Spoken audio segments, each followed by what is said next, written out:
into potential civil rights violations with regards to how the WNBA, its leadership, and its players are treating the Golden Goose, Caitlin Clark. Apparently, there's some jealousy that might be manifesting itself into physical inappropriate conduct. The WNBA just got caught red-handed protecting the wrong players while their biggest star gets destroyed on live television. And what league officials did when the cameras stopped rolling will make you question everything you thought you knew about professional sports. The league has fostered a hostile workplace for Ms. Clark's excessive fouling. Yeah, that's bullshit. Targeting and hostile comments from other players and owners. Ms. Clark's targeting may reflect a culture of disparate treatment. Here's what nobody's talking about. Caitlin Clark saved the entire WNBA from complete irrelevance. Merchandise sales exploded 600%. App downloads shot up 600%. Subscriptions jumped 400%. Her team tripled in value overnight. She's literally the reason anyone cares about women's basketball right now. Got people that are resentful towards her, but it's really not about her, guys. It's about what she represents. So how did the league repay her? They let her absorb 17% of all flagrant fouls in the entire league as a rookie. Think about that. One player out of 144 took 17% of the most brutal hits the sport dishes out. That's double the rate of anyone else. This isn't basketball. This is systematic targeting with a basketball uniform on. But here's where it gets absolutely insane. The WNBA didn't just allow this targeting, they actively protected the players doing it while throwing Caitlin Clark under the bus. You know, there's a very small number of men and women that actually get to live out their dream of playing a professional sport. And we have grown-ass men and women out here doing whatever they can to try to make sure that does not happen. That is the weirdest thing in the world, but it is what it is, and I'm glad that Caitlin has a great head on her shoulders. Let's start with the Chennedy Carter body check that shocked the basketball world. Carter straight up blindsided Clark away from the ball, knocked her to the ground like a linebacker making a tackle. The hit was so brutal that social media went crazy calling it out. Chicago's Chennedy Carter shoulder checking the Fever's Caitlin Clark, knocking her to the ground. The call initially deemed a common foul by officials. But here's the kicker. The referees called it a common foul. Caitlin Clark is being fouled at a record rate. Some of them are brutal fouls, and a lot of the refs are looking the other way. And the women fouling her are doing it on purpose. A common foul. You know what happened next? Angel Reese jumped off the bench, celebrating like her teammate just won the championship. They were celebrating injuring the league's biggest star. The refs didn't even review it. They acted like body checking someone away from the ball was just normal basketball. The league had to upgrade it to a flagrant foul later because the backlash was so intense. But did Carter get suspended? Did she get fined? Absolutely not. She told reporters she had no regrets about the hit and said she was just competing. Do you have any regrets on how it happened and everything that's happened since then? I don't have any regrets with anything. I'm going to compete and play 100% hard no matter who it is, like I said, or who we're playing. No, I don't have any regrets.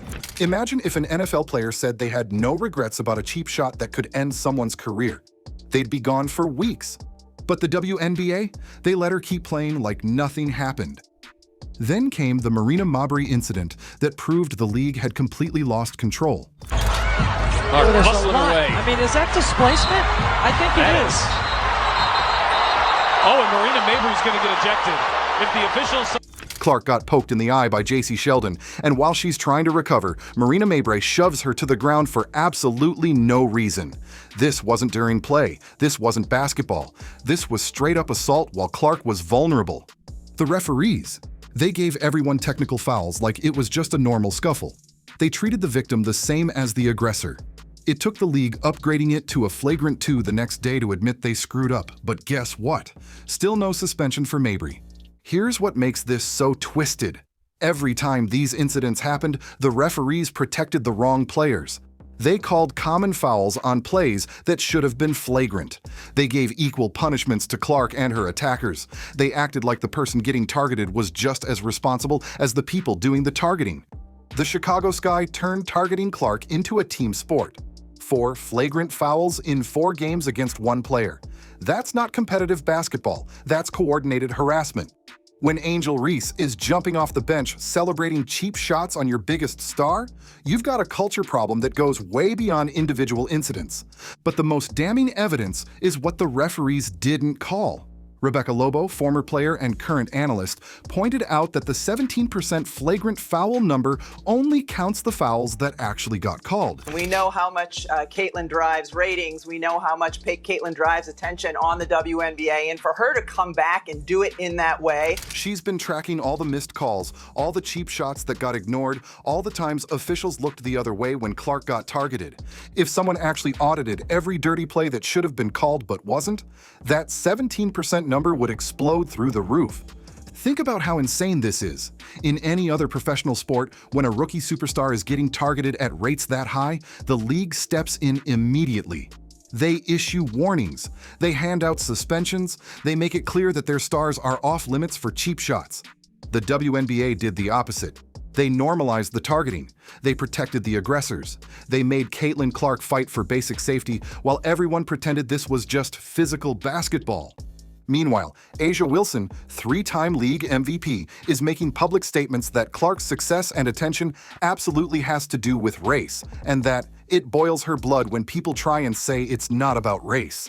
When league superstars are making this about race publicly, the targeting isn't happening in a vacuum.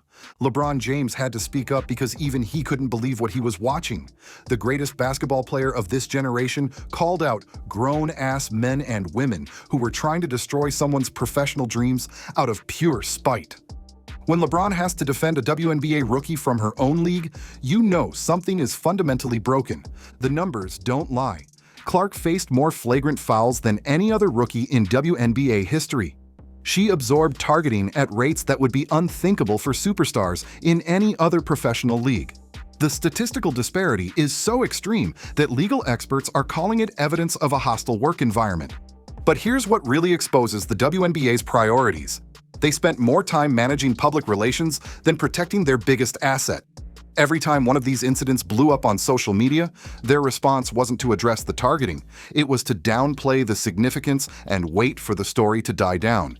If Caitlin Clark's civil rights has been broken, right, what does that mean?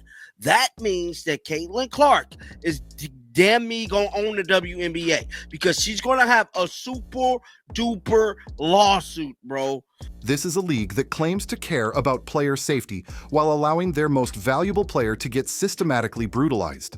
They talk about growing the game while enabling behavior that drives away the exact fans Clark brought to women's basketball. Federal investigators have stepped into sports before when player safety and institutional integrity were at stake. They got involved with baseball's steroid scandal. They stepped in during the NFL concussion crisis. They took action with USA Gymnastics when systematic abuse was exposed. And they come to a conclusion that they believe she is being unfairly treated. That is going to be a problem for the WNBA. Caitlin Clark's situation has all the red flags that triggered federal intervention in those cases. Statistical evidence of disparate treatment, public statements indicating discriminatory motivation, institutional failure to address obvious safety concerns. The WNBA had their Michael Jordan moment. They had their Tiger Woods walking through the door, ready to transform their entire sport. Instead of embracing this once-in-a-generation talent, they let jealousy and resentment turn their savior into a target.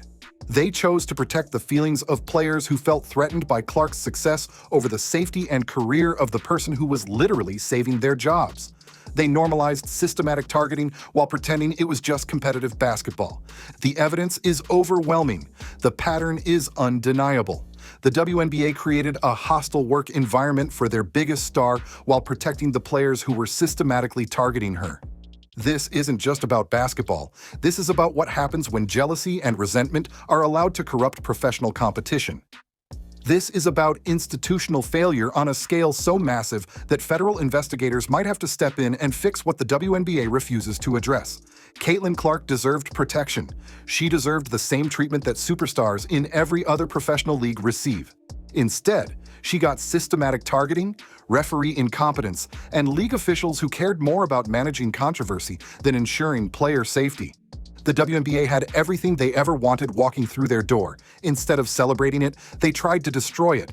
And when the full truth comes out, when investigators start reviewing all the footage and communications, the evidence is going to be even more damning than what we can see right now. But wait, it gets even worse. Remember Dejanai Carrington's eye poke on Clark during the playoffs? The one that gave Clark a black eye and looked completely intentional on replay? The referees didn't even call it a foul. Despite the evident poke, it was not called a foul by the referees, and play continued on the other side of the court until the Fever called a timeout to regain possession and help Clark. Think about that. Your biggest star gets poked in the eye so hard it leaves her with a black eye, and the referees act like nothing happened. The play continued like Clark getting injured was just part of the game plan. Only when Indiana called timeout could they even address what happened to her. Here's the most twisted part. The WNBA seems to have stricter enforcement standards for protecting other players than they do for protecting their own golden goose. When Thomas clotheslined Angel Reese, instant ejection. When she decked Caitlin Clark with a shoulder that left her hurting, business as usual. The evidence keeps piling up that this isn't accidental incompetence, it's systematic negligence with a clear pattern. When Marina Mabrey shoved Clark after the eye poke incident, officials gave Clark herself a technical foul along with everyone else involved. They penalized the victim equally with her attacker.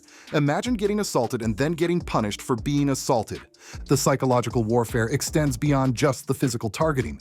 Every time one of these incidents happened, Clark had to stand up, dust herself off, and continue playing while knowing the league wasn't going to protect her. She had to keep her mouth shut, stay professional, and pretend like systematic targeting was just part of the game.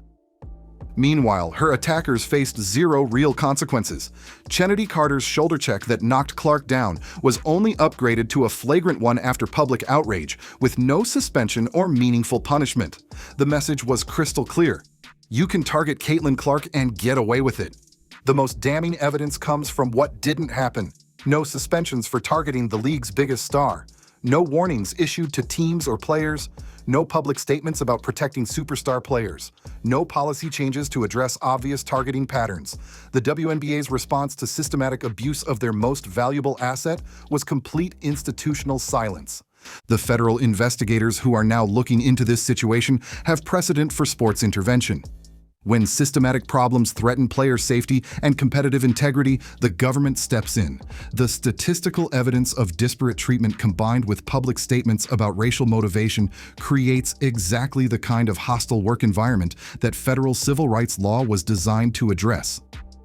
What makes this story even more tragic is that Caitlin Clark handled everything with incredible grace and professionalism. Even when asked about the Dejanai Carrington eye poke, Clark defended her attacker, saying it wasn't intentional by any means, and laughing off suggestions otherwise. She refused to play victim even when the evidence was overwhelming that she was being systematically victimized. The league failed her at every level. The referees failed to protect her. The officials failed to punish her attackers. The executives failed to address the obvious pattern. And the players' union failed to stand up for workplace safety when their biggest star was being targeted. This isn't just about one player or one league anymore. This is about institutional failure so complete that federal investigators might have to step in and fix what the WNBA refused to address themselves. When civil rights lawyers are calling for government intervention in professional basketball, you know the situation has moved far beyond normal competitive dynamics. The evidence is overwhelming, the pattern is undeniable, and the implications are staggering. The WNBA created a hostile work environment for the player who saved them from irrelevance, and now they're going to face the consequences of that decision. Hit that subscribe button if you want the real truth about what's happening in professional sports.